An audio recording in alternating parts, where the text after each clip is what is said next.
Assalamualaikum warahmatullahi wabarakatuh. Bismillahirrahmanirrahim. Pemuka bicara pohon Muhammad dan yang Esa. Kisah Nabi Nuh yang berbawa ditelan tajuk cerita. Nabi Nuh ialah anak pada Matta bin Matan, baginda berketurunan Bani Israel. Nabi Nuh adalah seorang pemuda yang soleh ketika berumur 30 tahun. Baginda diutus menjadi rasul untuk menyeru penduduk negeri bernama Ninawa yang menyembah berhala, tetapi mereka tetap engkar dan tidak beriman kepada Allah.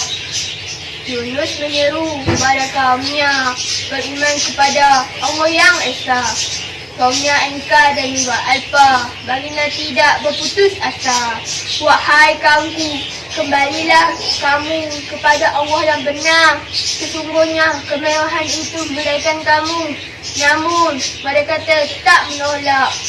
Lalu berkata, ini adalah Tuhan kami dan kami tetap tidak akan berganjak dari meninggalkan agama kami. Nabi Yunus berdakwah kepada mereka selama 23 tahun. Hanya 2 orang sahaja yang menerima dakwahnya sebab kecewa dengan kaumnya.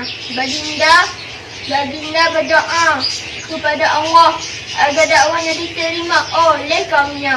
Allah mewahyukan kepada baginda agar terus berdakwah selama 40 hari lagi. Dan selepas itu Allah akan menurunkan azab kepada mereka oleh kerana tidak tahan dengan kerana kaumnya. Nabi Yunus hanya berdakwah selama 33 hari sahaja.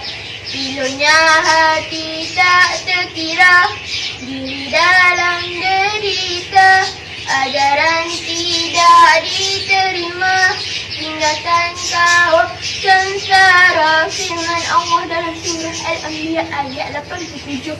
Dan maksudnya ketika dia pergi dalam keadaan marah, pengajarannya ialah seseorang yang berdakwah ke jalan Allah tidak boleh kecewa dan berputus asa bila dakwahnya tidak diterima.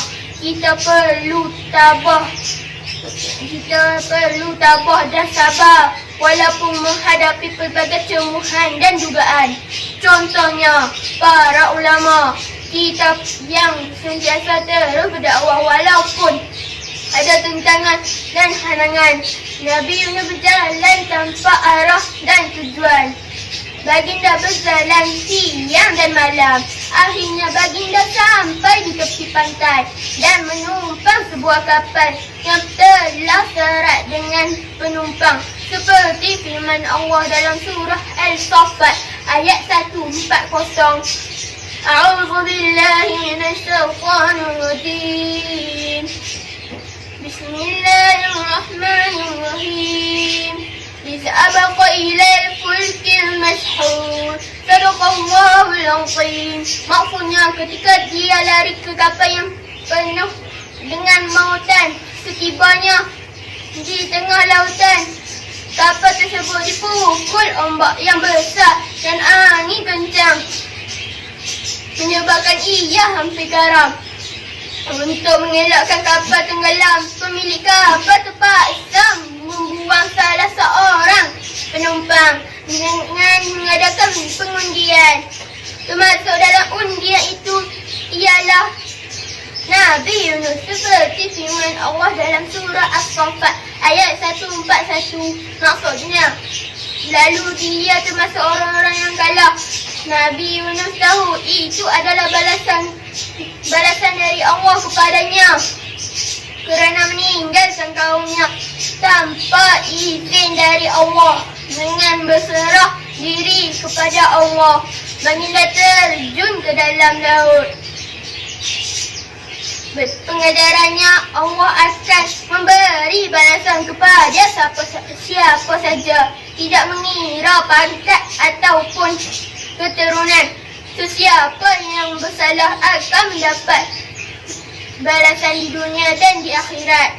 Nabi Yunus di lautan sesalan demi sesalan pada Allah pohon ampun selamat dalam kegelapan.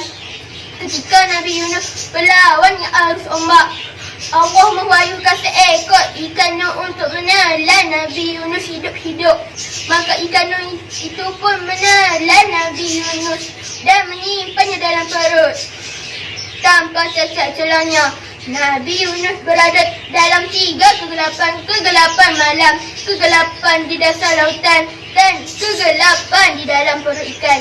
Lalu baginda pun berdoa seperti firman Allah dalam surah Al-Anbiya ayat 87. Maksudnya, tiada Tuhan yang berhak disembah hanyalah Engkau ya Allah. Maha suci Engkau ya Allah. Sesungguhnya aku termasuk orang-orang yang zalim. Nabi Yunus, Nabi yang mulia, siang dan malam tetap berdoa, pohon keampunan pada Yang Esa. Allah mendengar segala rayuannya. Akhirnya Allah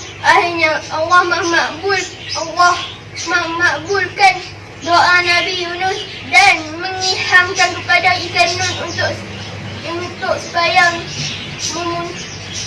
memuntahkan baginda di tepi pantai. Dengan itu, baginda telah terkeluar dari perut ikan dan terdampar di tepi pantai dalam keadaan lemah dan uzur. Setelah 3 hari 3 malam di dalam perut ikan, seperti firman Allah dalam surah Al-Anbiya ayat 87.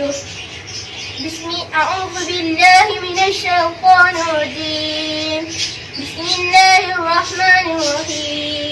فاستجبنا له ونجيناه من الغم وكذلك ننجي المؤمنين. Sadaqallahul azim. Maksudnya, dan demikianlah kami selamatkan orang-orang yang beriman dan sentiasa mengingatinya. Di tempat Nabi Yunus dilemparkan, Allah telah menghidupkan pokok labu yang memboleh baginda bernaung dan buahnya boleh dimakan. Akhirnya Nabi Yunus kembali segar dan bertenaga. Setelah itu Allah memerintahkan Nabi Yunus untuk kembali kepada penduduk Ninawa yang telah beriman kepada Allah Subhanahu wa ta'ala. Bersama mereka lah Nabi Yunus hidup aman dan sejahtera. Sekian dulu ceritaku, kisah Nabi pilihan yang satu. Di lain lembaran bertemu daku, ku mohon undur diri dahulu. Sekian, terima kasih. Assalamualaikum warahmatullahi wabarakatuh.